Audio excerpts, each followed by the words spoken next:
ख्रिस्त में मेरे प्यारे भाई और बहनों, मेरे युवा साथियों, आप सबों को जय यीशु।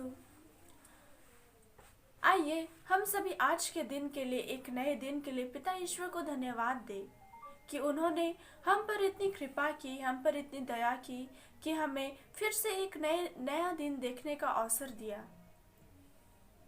आज रात हम लोग लास्ट रात अच्छी तरह से सो पाए, अच्छी नींद ले पाए और फिर से एक नई दुनिया को देख सके। इसके लिए हम सभी पिता ईश्वर को धन्यवाद दें। मेरे प्रिय साथियों, आज हम जिस संत के बारे सुनने के लिए आए हैं उनका नाम संत जॉन कांति था। हम आज 23 दिसंबर के दिन इस संत को याद करते हैं। मेरे प्रिय साथियों, चलिए हम संत जॉन के जीवन के बारे जानने के लिए और भी अधिक सुनने के लिए आगे बढ़ते हैं। संत जॉन का जन्म 23 जून 1390 ईस्वी में पोलैंड के केती में हुआ था। इनके पिता का नाम स्तानिलाउस था और इनकी माता का नाम अन्ना कांति था। ये अपने जीवन में प्रोफेसर थे। ये कॉलेज में थियोलॉजी इस शास्त्र को पढ़ाया करते थे। और जब ये प्रोफेसर थे, जब ये कॉलेज में पढ़ाते थे, उसी समय प्रोफेसर होने के साथ साथ ये पुरोहित बनने की भी तैयारी कर रहे थे। मेरे प्रिय साथियों, जब ये पुरोहित बने तब ऐसा कहा जाता है वो गरीब लोगों को, दीनहीन लोगों की, उनकी दुख को बहुत अच्छे से समझते थे। उनको, गरीब लोगों को बहुत अच्छा समझते थे और उन्हें बहुत प्यार करते थे। वे उनकी बहुत ज़्यादा मदद करते थे। जब ये पुरोहित बने मेरे प्रिय साथियों, तब ऐसा कहा जाता है कि जब वो खाने के लिए बैठे थे, जब वे खाने के लिए मेज पर बैठे थे, उस समय वे एक गरीब व्यक्ति को देखे जो खाली कटोरा लेके वो गरीब व्यक्ति घूम रहा था। उस समय संत जॉन अपनी जगह से उठकर अपना पूरा खाना को लेकर वो गरीब व्यक्ति के कटोरी में जाकर डाल देते हैं, उन्हें दे देते हैं। मेरे प्रिय साथियों, ये हमेशा अपने पास पैसा एवं कपड़ा को रखते थे। कहीं भी जाते थे वो हमेशा रखते थे, ताकि कहीं भी जाए और गरीब व्यक्ति कहीं भी दिखे तो वे उन्हें दान करते थे। जितने भी गरीब व्यक्ति लोग थे उनकी ये बहुत सेवा करते थे, बहुत मदद करते थे। जैसे बन पड़ता था वो उन सबों की मदद करते थे। ये अपने जीवन में बहुत सारे स्कूल, कॉलेज को खोले, उनका निर्माण किए, ताकि जो गरीब बच्चे लोग हैं वे वहाँ पर शिक्षा प्राप्त कर सके। मेरे प्रिय साथियों, जब ये अपने पारिश में थे, जब वे अपने पारिश में रहकर लोगों के बीच में अपने कार्य किए, लोगों के बीच में रहकर यीशु का सुसमाचार का प्रचार किए, उस टाइम उस पारिश के लोग संत जॉन को बहुत ही चाहते थे, बहुत पसंद करते थे, बहुत प्रेम करते थे।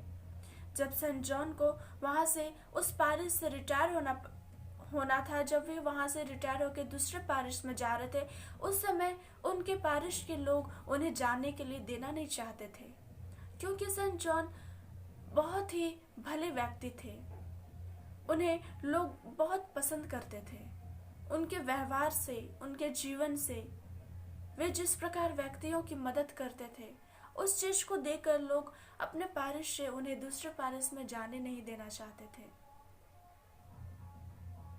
मेरे प्रिय साथियों, वे अपने जीवन में प्रभु के कार्य को किए, प्रभु के लिए अपने जीवन को दान दिए और फिर उनकी मृत्यु 24 दिसंबर 1473 में पोलैंड के क्राको एकेडमी में हुआ था। इन्हें क्लेमेंट 10वें के द्वारा 28 मार्च 1676 में इन्हें धन्य घोषित किया गया था और क्लेमेंट 13वें के द्वारा 16 जुलाई 1776 ईस्वी में इन्हें संत घोषित किया गया था। मेरे प्रिय साथियों, आज हम संत जॉन कांति के बारे सुने, इनके जीवन के बारे सुने। ये अपने जीवन में किस प्रकार गरीब व्यक्तियों की सेवा, मदद करते थे।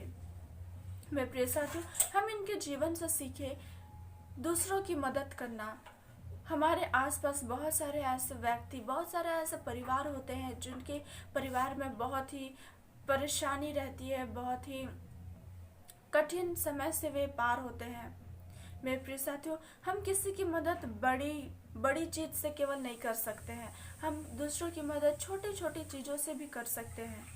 मेरे प्रिय साथियों, हम युवा भाई बहन अच्छे कार्य, अपने जीवन में अच्छे कार्य को करना सीखे, दूसरों की मदद करना सीखे और आज की संत जॉन के जीवन से सीखे कि वे किस प्रकार गरीब व्यक्तियों की मदद करते थे। मेरे प्रिय साथियों, हम सभी अपने यीशु, अपने राजा के आगमन, उनके स्वागत के लिए, अब उनके स्वागत करने के लिए हम आगे बढ़ रहे हैं। आज 23 तारीख है, 24-25 तारीख बहुत ही नज़दीक है।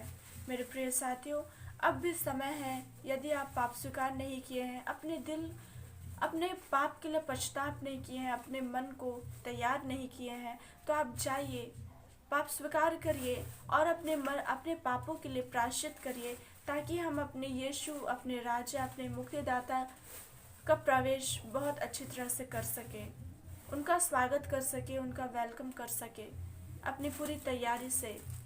मेरे प्रिय साथियों, आप सबों के परिवार में यीशु की शांति बनी रहे, आपके पूरे परिवार में ईश्वर की दया एवं प्रेम बनी रहे और माता मरियम आप सबों के परिवार को सुरक्षित रखे।